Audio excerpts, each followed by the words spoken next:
It's lovely to have you, Fiona. Thank you.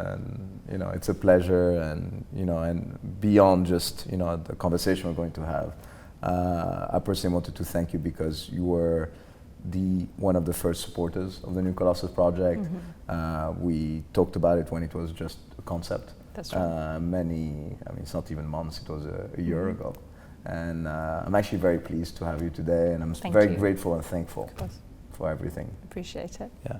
Well, if I can just say, I remember when your very first email arrived about the project, and I was a little bit skeptical, as you might remember. Yes. Which is a very classic professorial response. And I think I said to you, well, if you're really going to study immigrant entrepreneurs and understand their experiences, you really need to study non-immigrant entrepreneurs and understand whether or not what you're observing is just things that entrepreneurs experience in their lives or things that are very special to immigrants or not. And I think you took that feedback well, but I think also over the time have persuaded me that you were really interested in people's specific stories, Mm-hmm. and it was that storytelling that was going to be important. It doesn't mean the data doesn't matter, and we might not also want to encourage people to sort of do lots of large-scale studies, Mm-hmm. but it took me a little while, I think, to really appreciate what you were wanting to accomplish. And the more you talked to me about it, the more I realized, what you had in mind. And it's more than just the specific experiences. I think it's that sort of inspirational piece of the stories that people have to tell. So I want to thank you for persevering with me and then allowing me to be part of the study, not just an armchair critique of its specific design. Critique is good. Mm-hmm. Always. And thank you.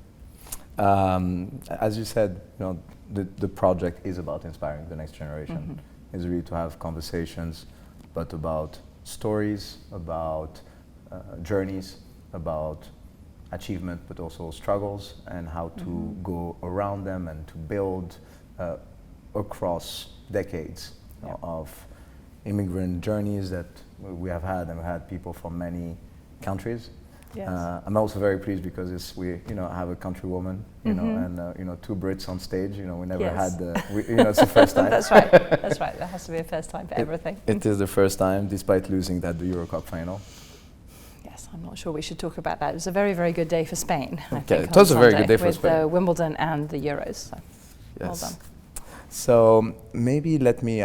I'm going to go through all your achievements, and they're so numerous. And please correct me if I'm wrong in some of them. All right.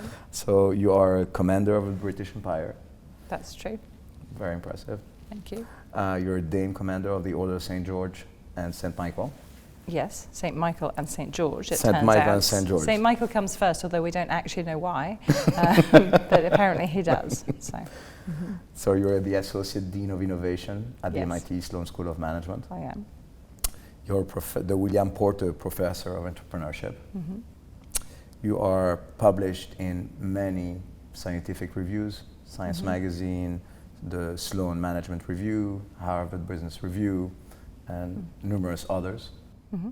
That's true. Some of those articles are very long and not many people have read them, and some increasingly I try to write things that are a little shorter, more accessible, and a bit more immediately useful. And that's been itself an interesting journey. It is. I mean, adapting research, for audience Mm-hmm. is actually Yeah. very important. That's right. Yeah. So you serve on the British Prime Minister Commission of Science and Technology. Yes, so it's the Prime Minister's Council for Science and Technology. I've just stepped down after a decade's worth of service, and perhaps the thing that's most noteworthy about that is it's both an opportunity to go home on a regular basis every quarter and to serve.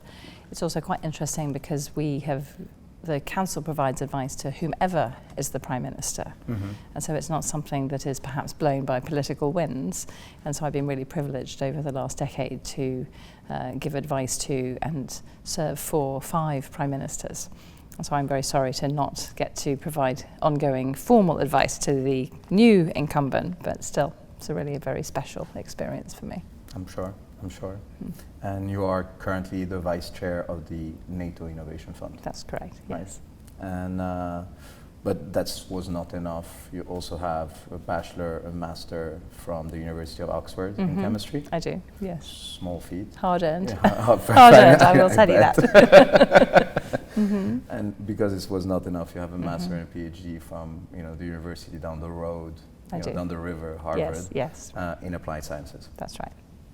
I have to say, I'm very impressed. Thank you. And I mean it. Thank you.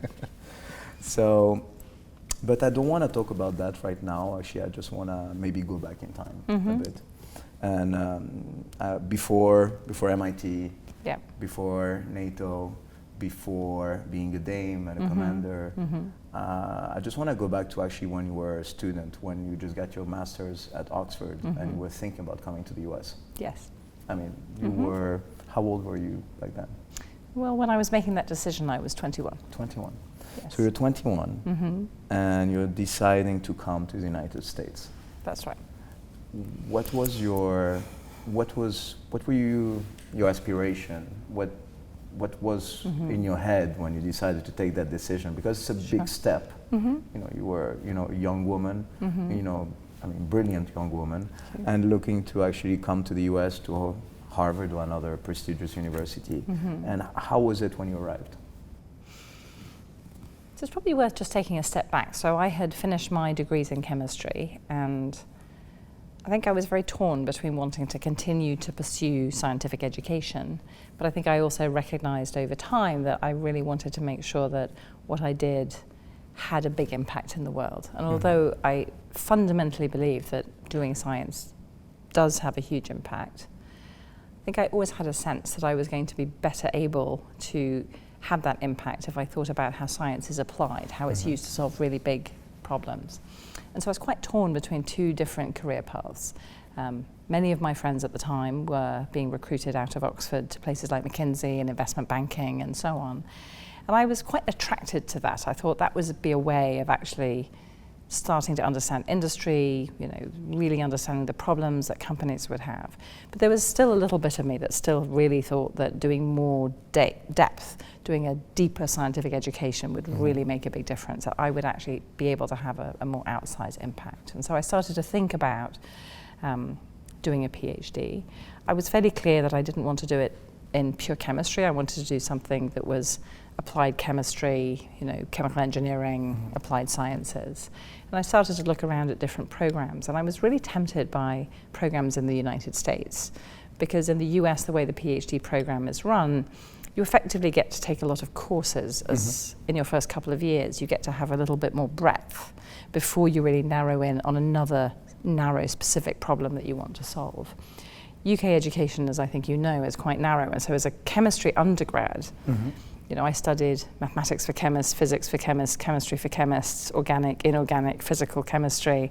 That's quite a narrow but deep training. I also managed to squeeze in a little bit of history of science on the side, and some quantum theory, but basically it was quite narrow. And I really loved this idea of breadth. And so I was first attracted to coming to the US, really because I thought that the nature of the structure of PhD education would fit me better.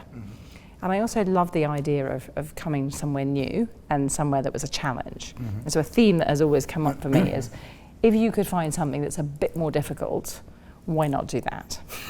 And so that is a thing that I suppose have to reflect on in life, is why that makes sense. But so I started to look around at PhD programs, applied to a number of them in the US. And I actually remember the letter arriving from Harvard. In those days you didn't get an email about anything. The letter arrived, and I was actually walking along the street past the chemistry department in Oxford, and I had the letter in my hand, and I thought to myself, all right, I have to open this.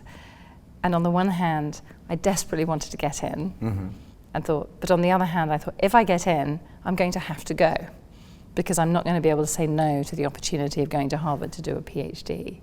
And I knew that was going to be a really big step, and it's going to be quite a scary step. And so I had some amount of trepidation, but I also know that my sort of quite natural, ambitious self was going to say yes. And so I opened the letter, I got in. I was pleased and really quite afraid all at the same time. I told my family this was the decision I had made, and set about all the preparations. Had a little bit of vacation time with friends in the south of France, which seemed like a good idea. Sounds like a great idea. Little bit of European culture before I left, and then set off really the first time to come to the United States. It wasn't my first time in the US, but it was the first of a number of really important journeys across the Atlantic that I've made. And how was it like when you arrived? Because you arrived to university, and being at university and at Harvard on campus is quite special. How was it as a British woman in the United States coming here? Sure. I mean, it was really different. It's surprising. I think sometimes we assume that because Britain and the United States have a very special relationship, and we have a common language, although I think it's often said that we are divided by a shared language. It's much more different in many ways. I mean, Harvard is a very different place than Oxford, although it's a very fine academic institution. The way courses are structured are very different. The way students live is very different. The social life was very different. And so for me, actually, it was profoundly distinctive, different. It was really new. Everything was new. I was very startled by this idea that you would do these courses, and frankly the professors would ask you to do homework every week. Now, having studied in the US, you'll know how that works. In the UK, it's really different. I mean, the Oxford education, you tend to write essays every week. It's a really different structure. You don't do problem sets in the same way. And so I was quite surprised by the sort of take 4 courses, do all these problem sets. It was a much more directive sort of study. And occasionally I was offended by that. I thought, why are you asking me to do all this busy work? Why am I doing that? So I had to get used to that. I had to get used to life in the dorms. I mean, Oxford colleges are very beautiful historical places. So you have to get used to being in a dorm. Just north of Harvard Square, walk along a long corridor to get to a shower, as opposed to walk up some very ancient stone steps to somewhere that doesn't even have a shower. So the living was very different. And I suppose the social interactions were also really distinctive. They were extraordinary because there were so many immigrants, so many other people were from other countries. But it was certainly different to get used to the nature of social interactions. I'd been in a quite British environment where when somebody asked you to go to a party or to have coffee, you knew what they meant. In the US, when people asked you to go and have dinner, must admit the first few times I didn't realise I was being asked out on a date. And so I was really offended. I think I offended people quite deeply when I said, well, no, I can't do that, but I will have coffee. At least you didn't know. At least I didn't know. And so, there are lots of things like that that are just really different. And so it was very eye-opening, but I did feel very homesick. It felt really different. It was hard. It's hard. Yes. It's hard to move from one country to the other at such a young age. Yes. I mean, despite the fine quality of the institutions and the space and the experience of them, it's hard. It is. And I think you sort of know, at least for me, it was a goal I had. It was something I knew I wanted to do. But I also felt that sense of trepidation. And every day when I got up in the morning, on the one hand, I sort of appreciated walking through Harvard Yard, but I also felt like a foreigner. I felt out of place. It wasn't a place that felt familiar and comfortable to me. And so you have this sort of juxtaposition of, on the one hand, long term, it is a thing that you really want to accomplish, but every day is hard. Yeah, absolutely. From your trajectory and even from your early interest, education was very important in your life. You had, an interest for applied sciences that, you moved from chemistry to applied sciences, right? And later on in your career, it was, you looked into innovation, entrepreneurship, right? How did those early interests in university shape the subsequent trajectory you've had in your career? Yeah. So I've always been fascinated by science, by the way the world works, but in particular as we deepen our understanding of how the world around us works, how we can manipulate that world, whether it's building new materials or new medicines, how that can actually make a difference to the problems that matter. And so again, I felt like I wanted to build that really deep scientific appreciation, but every step in my journey has really been about following those ideas on what I now call that lab to market, lab to impact journey. I wouldn't have had that language for it at the time, but each step was about becoming a little bit more applied, a little bit broader in the things that you need to put together, the puzzle pieces, to make sure that those deep scientific ideas actually have an impact. So the first set of puzzle pieces in applied sciences are really about understanding whether those ideas can be engineered, can be scaled, what's the system in which they need to exist. You know, in graduate school, I took a lot of courses in economics, and I was really fascinated by public policy. Mm-hmm. Some of the most fun times I had was when I went to the Kennedy School of Government and took negotiation class. And I thought, oh gosh, this is really fun. It's a very different kind of educational experience. And I ventured over the river to Harvard Business School and understood the case teaching method and just thinking about companies making these particular decisions. I ended up working as a research assistant for a Harvard Business School professor who was writing case studies about a variety of companies, and I worked with him on those and really saw that it's companies wrestling with those things. And so every step has been about sort of broadening out the context and understanding the additional resources, the system, the rules, the policies, the infrastructure, and frankly the people that need to do the work to get things done. Yeah.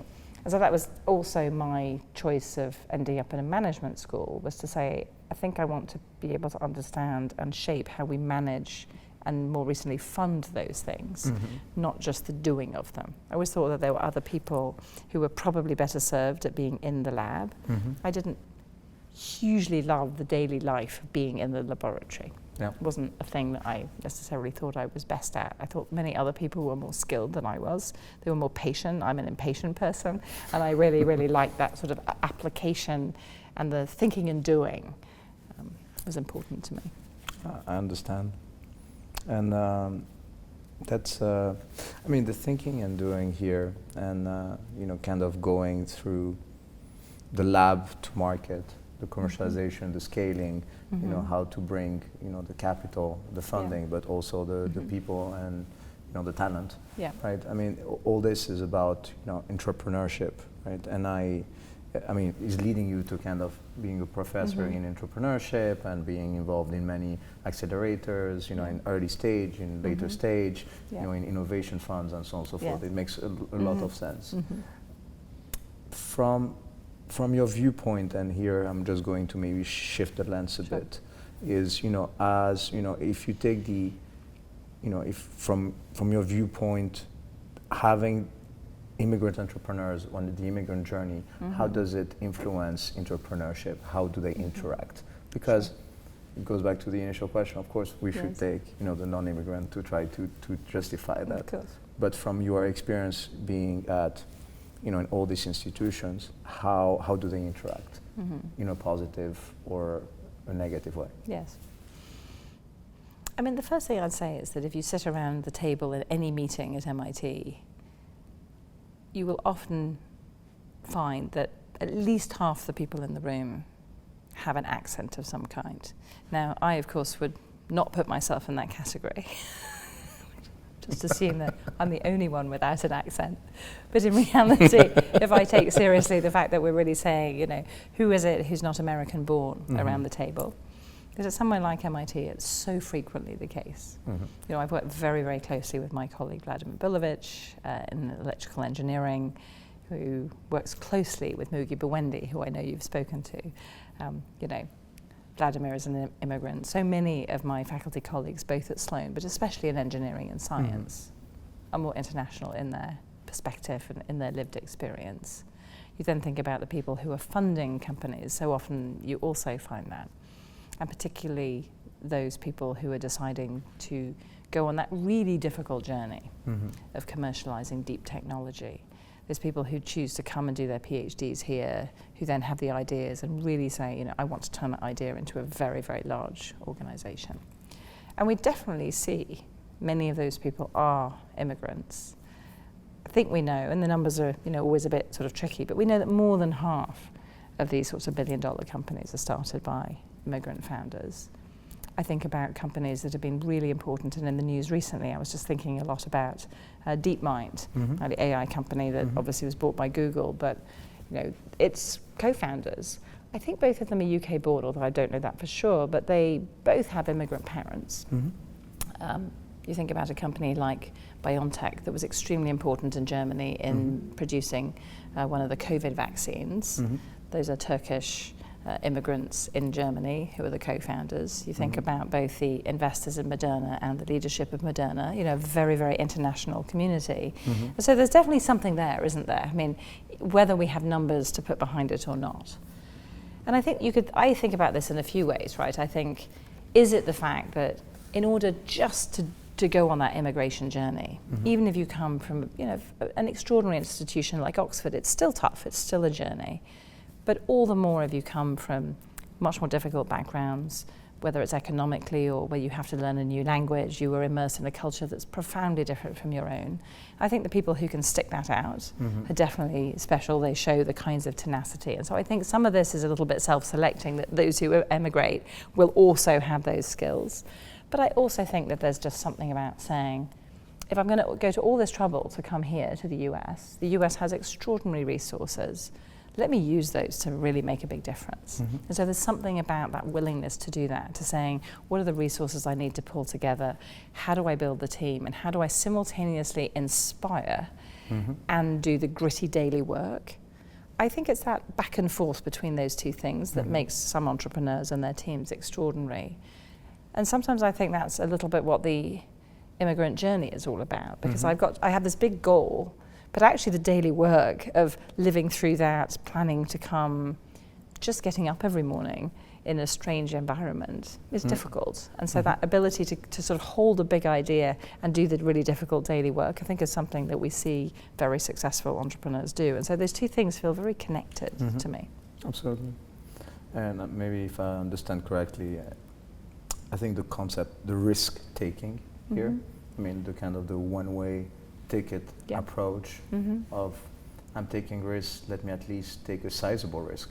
And going for it and do this kind of have this dichotomic approach, going between one and the other. I think that's where the magic happens and the journey happens. Yeah, that's right. So I think, you have this big idea, you say, well, what is that? It's hugely risky, but I've already taken an enormous risk by just changing countries, haven't I? But I'm also willing and able to do that sort of daily work, the daily grind. And I think even being the child of immigrants, you often have had a very different lived experience. And the thing about that, I think, and I see this with my own children who are, child of two immigrants or children of immigrants, they have to also be able to navigate different worlds. And so that's the other thing I would say. So there's a risk-taking piece, and there's a big idea versus what do I do when I get up every morning. But there's also an ability to be what I would call being a cosmopolitan. Now, when you and I think about what cosmopolitan means, we often think about it as being sophisticated and what have you. Sociologist Robert Merton, who's actually the father of one of our MIT Nobel Prize winners, Bob Merton, coined this expression cosmopolitan to mean people who could operate seamlessly and effectively in different environments. And so I think as an immigrant, you actually have to be able to be cosmopolitan. You learn to operate in your home environment and potentially in two different environments if you have parents from different cultures. You have to go then into the US environment, so you have to sort of be able to operate in an American environment. And so that same set of skills that allows you to be cosmopolitan probably also makes you a good entrepreneur. You can talk to investors, you can read cultural signals, I think, in different ways, and potentially you're more attuned to those things. And you're able to go into the lab, do the engineering, understand customers, talk to investors. To be effective in all those worlds requires some of that same flexibility, emotional sensibility, and insight. And I think that's also another piece of this puzzle. I agree with you. I think it's a very, the definition that you're using for cosmopolitan, I think is very relevant, and it goes back to the concept we're discussing on multiple selves. Yes. And that's right. But actually, this is something that it is an area that is, I think, for many first-generation immigrants, is a challenging area because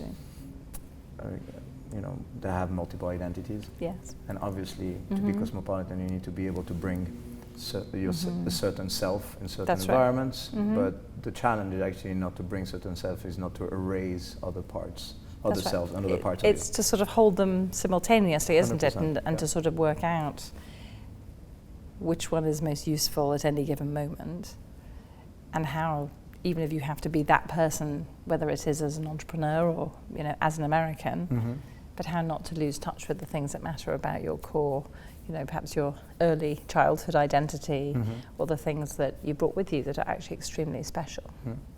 How do you go about that?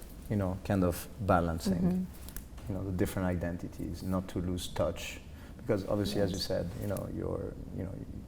your husband is also an immigrant, right? That's right. He's Turkish. Yeah, he's Turkish, and you have multiple identities. You're not just British and American. You're also a professor. You're also a woman. There's a mother. You have multiple identities, and and there are many more. Yes. But how do you balance them all whilst at the same time getting the job done on that dichotomy? Yes. Gosh. It's not an easy one. It's not an easy question, is it really?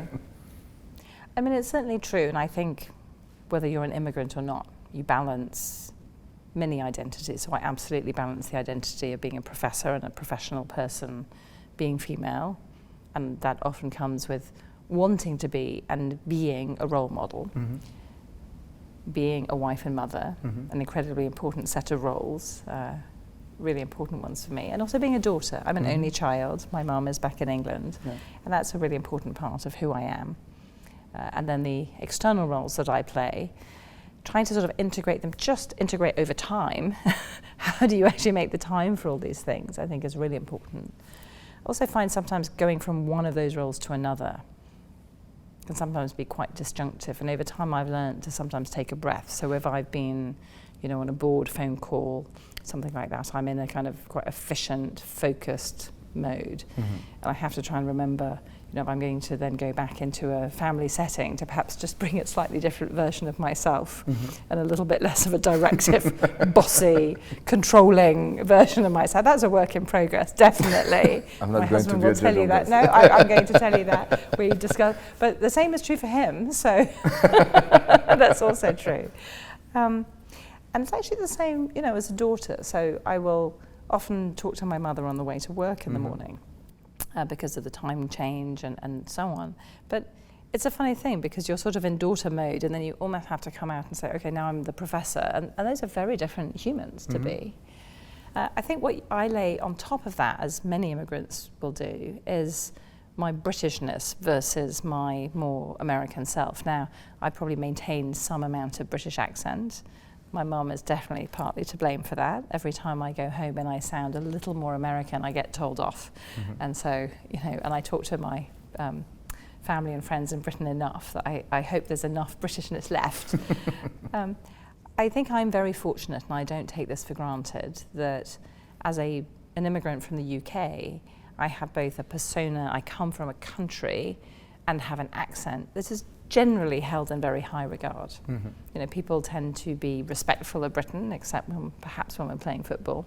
They assume that if you have a British accent, you sound smarter than perhaps you really are.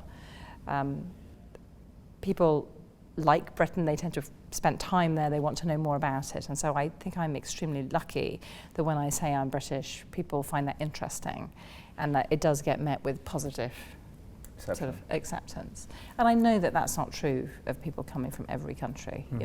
It's really a different thing. And so I don't take that for granted. It's a thing I feel like I'm very fortunate to have. But there's definitely ways of speaking, ways of interacting. I know, for example, that even as a parent, I describe my children, I engage with them quite differently than some of the American parents, on the sidelines of a soccer field. I mean, my daughter will often tell the story of how we were meeting with the first day of school when she was in 5th grade. It was her new school. They were having a sort of parent-child mixer. And I met some parents and described, and I said, oh, my daughter's coming into 5th grade. Her name is Gemma. Oh, they said, we think we've met her. She's an amazing soccer player, isn't she? And I said, I think you must have the wrong child. She plays soccer, but she's really quite dreadful. Now that's, by American standards, would be considered incredibly rude. And nobody, I think, would really normally call their child a dreadful soccer player. And sometimes my daughter still, after all these years, gives me grief about that story. But I said to her, well, that's how British people show affection. We would never brag about our children. And in particular, we would both sort of perhaps sort of understate their capabilities, and particularly if they weren't particularly good, we'd just say, oh, they're dreadful, but we absolutely, she's lovely. We wouldn't be trying to take away from her wonderfulness. And so sometimes translating who you are into the language, the expressions, the behaviors in this culture is just something that takes time and effort. At home, I don't have to do that as much, and I think it's often true that many immigrants will find much more common cause, common friendships, common ground with others who've also lived the immigrant journey, even if they're not from the same country. And so I think many of my friends and the people I'm closest to and find easiest to talk to are often also foreigners. But it's just, I think, that shared experience. Yeah, the shared experience like brings commonality. It does.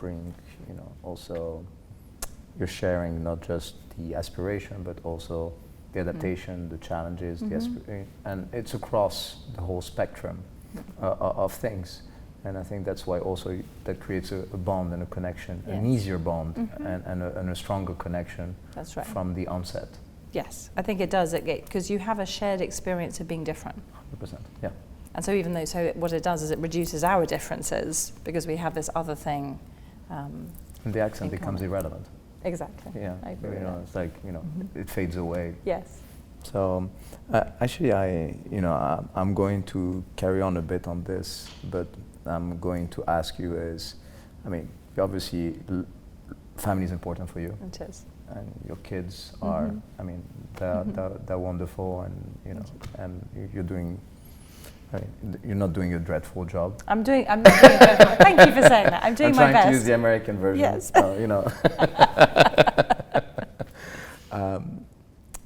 How do you transmit, because you have a certain set of values you learned growing up and that you try to apply here. Yes. Yeah. How do you transmit those values to them who are born here in the U.S.? And this is more of a personal question, but just want to hear your take. I think the way probably any parents transmit their values is probably most of it is around how we behave. But it's very small things, isn't it? Really. We try. It's a cliche, but we do actually try to sit down and eat together as a family. We try to actually talk to each other. We try not to be on our phones. At some point, as phones became so prevalent, I sort of issued an edict first to myself that I wasn't going to be doing email while I was eating with my children, nor at the stoplight when I'm trying to drive them somewhere, not only for safety purposes, but just sort of attention. And so things like that I think are very important. The way that, I try to treat my mom and my family, the way my husband does with his family, the attention we give to them, the respect I think we give to them, and the time we try to carve out to be together as an extended family. It also tries to send that message that says family really matters. Yeah. We often tell the children that they are there for one another and they're always going to be there to take care of one another. We expect that of them. They are going to be one another's greatest supporters and greatest friends in life, and that's a thing that we hope for them, but we also expect for them. But it is, I think, time, it's respect, it's care, and it really is through example. We try to spend special holiday times together. That matters a lot to us. One of the things that's been very interesting and I think quite challenging here for us is, of course, there are some American holidays that are very important here. We've just celebrated Independence Day, which is always complicated for me because I sort of say you're welcome as a British person. You very much. We've just celebrated, Independence Day. We'll celebrate Thanksgiving. These are new holidays, and so as an immigrant family, you sort of say, well, all right, what are we going to do? Because many of the people we know, many of our children's friends will have long time family traditions, very large extended families here in the country. We don't have that. And so I've always thought it's really important to start to build tradition so that those times still have meaning. And we're creating new traditions. I think a lot about that we have to create our own family tradition in a new place. But of course still travel home and experience the old traditions, but trying to do that really intentionally has been very important as well. And most of the things that we've tried to do with that sharing of values, I think much of it has been about time and time together and family and the importance of the people around us. And I suppose education, you mentioned this at the beginning, and it's probably something I so much take for granted. I suspect if you ask the children, they would say, we take education very seriously. It's important. I'm not asking everybody to study all the time. I actually think having a balanced view of life, not allowing the enormous pressure of the modern education system, of American higher education, of the deep competitiveness of getting into college, not allowing that to sort of overtake what's sensible. And so really finding that balance, I think, is quite hard. It's actually hard for me sometimes to say, I'm not actually obsessed by which university you go to. The fact that I have these very high-powered universities on my resume doesn't mean that I think it's important for its own sake.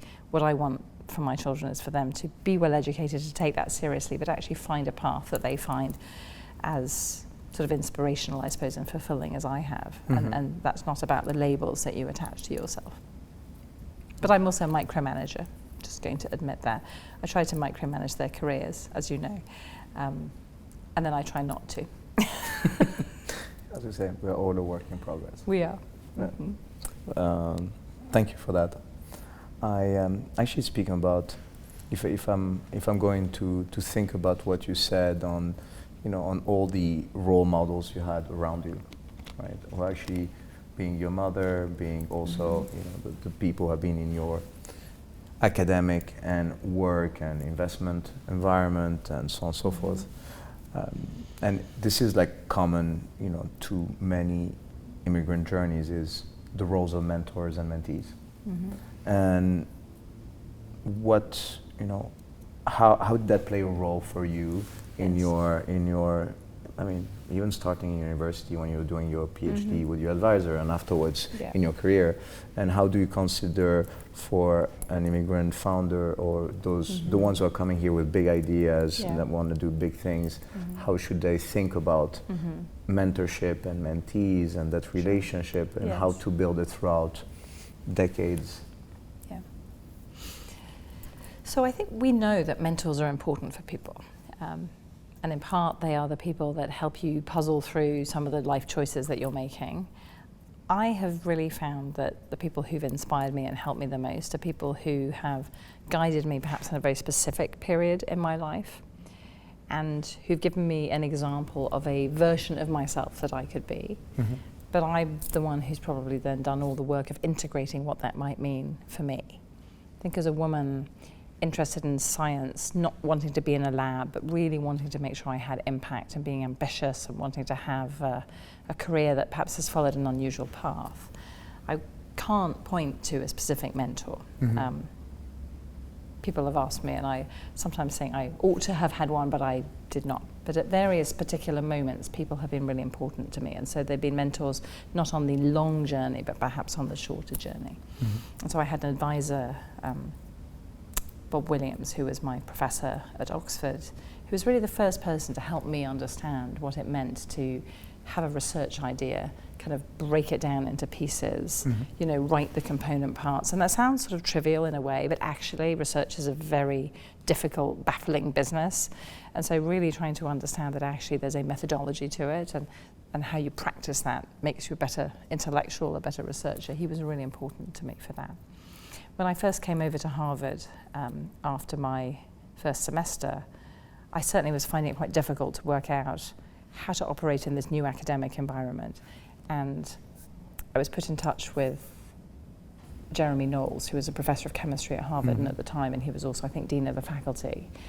And he was very kind and sort of took me under his wing. He was in the chemistry department and I was not, but he sort of encouraged me to think about being a teaching assistant because he thought it would be better for me to be a bit more integrated into the academic life of the university and not just in my own courses and my own PhD research. And he had actually come to the US from the UK himself, so he understood my journey in a way. And so for a period of time, he was deeply important to me in those decisions. When I chose to go back to the UK and join the School of Management in Oxford, the Said Business School, I had a mentor there who helped me make that transition from doing science, doing social science research, Anthony Hopwood. He was very important for a period of time. And then when I came here to Boston, actually the person who was extraordinarily important to my career was Scott Stone. So he's still my very, very long time colleague. We have been colleagues in the Innovation Entrepreneurship faculty group now for, more than 20 years. I actually first came to MIT when he was going on sabbatical, and I'd been invited to come to teach his course. And I met him when I first arrived, and we very quickly realized we got along. We had a lot of common interests. He had a very deep economics training and I had my deep scientific training, and I felt as if I could bring a real sense of the phenomena of science to the study of economics of science and help design new ways of understanding the world. And so we had started a co-authorship relationship that I would also say was, for me, a very mentoring relationship. And he brought me into the economics community, and so he's been an extraordinary mentor, although we're also colleagues, and we sit on hiring decisions together. We text each other during seminars to share opinions, and so these things are all important. We talk together, and so he's been really important to me. And then as I've sort of ventured out into other activities, including really deeply understanding investing, Katie Ray, the managing partner and the founder, really, or the co-founder of Engine Ventures, was incredibly gracious in inviting me on my sabbatical to spend over a year with her and her team, really being deeply involved in that. And that's been something that I learned so much from that. It's less, I would say, a sort of formal, traditional mentoring relationship, but just somebody who's been willing to share and talk about that experience. She, I think, found the reflections of an outsider helpful, and I found her insights really deeply important. And most recently, I've been learning from Klaus Hommels, who's the founder of Lakestar, which is a very large European venture fund, who's the chair of the NATO Innovation Fund. Klaus is a very, very successful investor in a very European way. And just talking to him, understanding how he thinks about markets, how he thinks about investing, has just also been really deeply illuminating. And the other person I just want to mention, because I know you've also maybe in conversation with him at some point, is Noubar Afeyan. When I very first came to MIT, as I've described, I was taking over from Scott Stern to teach his innovation course. The following year, I joined the faculty as an assistant professor, and I was asked to teach New Enterprises, which is the sort of introductory, the kind of gateway entrepreneurship course. And it was explained to me that the best way to do this was to do this sort of mind and hand thinking and doing, and that meant a professor with a practitioner. And the practitioner I was asked to teach with was Noubar. And so I was co-teaching with Noubar Afeyan.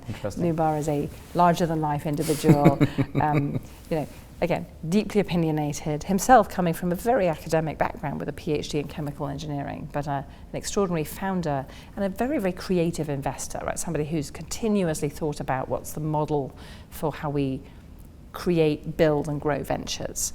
And so we actually co-taught over a number of years. The very first time we started, after the first few lectures, I said, I think I'd learn most if I sat and listened. I want to have the humility to know what I don't know.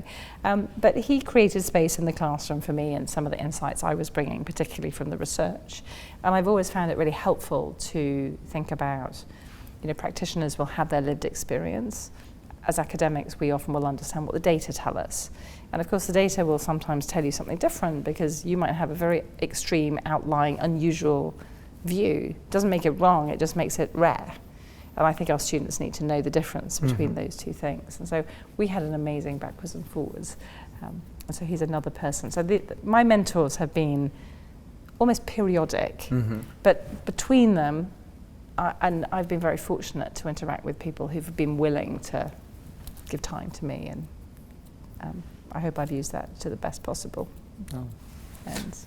I think you were very fortunate, and just rebounding on what you were saying on Noubar, he obviously, it seems your relationship is very strong and long, and I think was very, I wouldn't say fruitful, was very, yielded, an interesting relationship, between the two of you.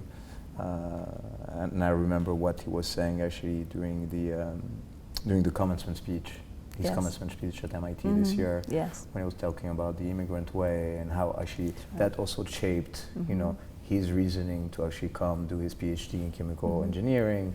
Coming, he was in Lebanon before. He moved here. He was teaching New Enterprise, and all that, and I think you both had like kind of paths were simultaneous, right? Yes, that's right. And I think you influenced each other in a way.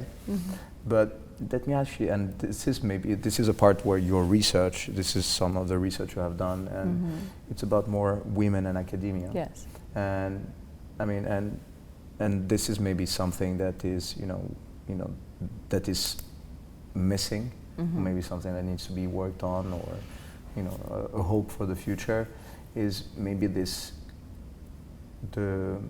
lack of availability of role models. Yes. Right. And and you were very fortunate in your career. And I think, do you think having more role models, or publicizing them more, is a way to actually increase the percentage of as per your research, yes, of women in academia? To how would you think about that? So look, it's interesting, isn't it? I've told you my mentoring journey.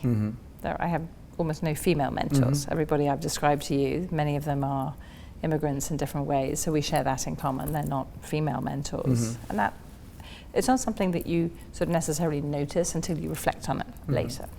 And I certainly spend considerable time myself mentoring many of the people around me with whom I feel like I have a special ability to perhaps have a contribution. I keep in very close touch and continue to mentor, work with, learn from some of my female students over decades, and those are very generative relationships for me, and so I think that's also really important. But we absolutely know that when you have a mentor who is somebody who you identify with, so we would think about that as looks like you, that makes a big difference. I mean, I've done this study recently with a former student of mine where we were curious about the fact that in many of our entrepreneurship activities on campus, we see many more young men sign up than young women. And we wanted to understand whether there was anything we could do to shift the needle, and whether or not there was a way in which we could really make it people feel more welcome, feel more like they belonged. And so we decided to do something really simple, which is to change the images on the emails that we sent out and the language. And so typically you'd send out an email that would say, in this particular program, we support entrepreneurs like you, like so-and-so, and you'd give an example. And so I said, all right, well, why don't we write an example of a female entrepreneur and one of a male entrepreneur, see if it makes any difference. Now, the trouble with that is that you could imagine I'm going to write a story about a female entrepreneur who starts a company that has to do with, an online fashion, right? And I'm going to talk about a male entrepreneur who starts a sort of, let's say, a more archetypally male business about, online car sales. And I can't really work out whether or not, when I see that happening, people just feel like it's the company that they're attracted to, or is it the individual? And so instead we did something really different, and we said, here's what we're going to do. We're going to take companies that have male and female co-founders. I'm going to describe the same company, but I'm going to tell you about Natalia, who's the co-founder, or I'm going to tell you about Luis, who's the co-founder. And I'm going to send out 10,000 emails, and you will randomly get either the Luis story or the Natalia story, but same company, so completely similar description. So that helps us kind of get through all the noise. And it turns out that young men will click through and show interest at exactly the same rate, whether they see Natalia or whether they see Luis. Young women will click through and show interest at twice the rate if they see the Natalia picture and hear the Natalia story. So what that tells us in a very simple sense is that, particularly for people who are not in the in-group, who don't think they look the part, seeing somebody who looks like them, who's like them on whatever dimension matters, really does make a big difference. So we know those kinds of things make a difference.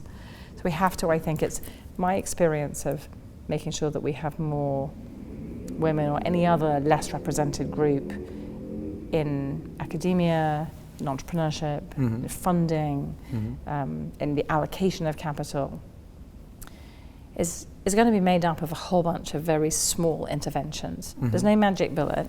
Now we know it matters because we're just losing good ideas. I mean, this is about economic efficiency as much as it's about equity. Of course.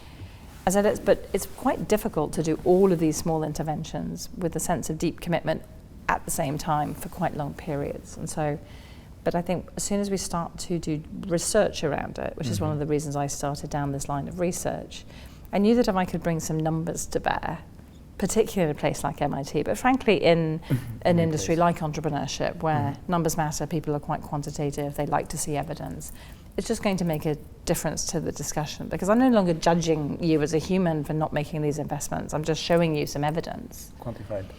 And actually the other bit of evidence, which is quite interesting, is some work I did actually with Sarah, my former student, and two more co-authors.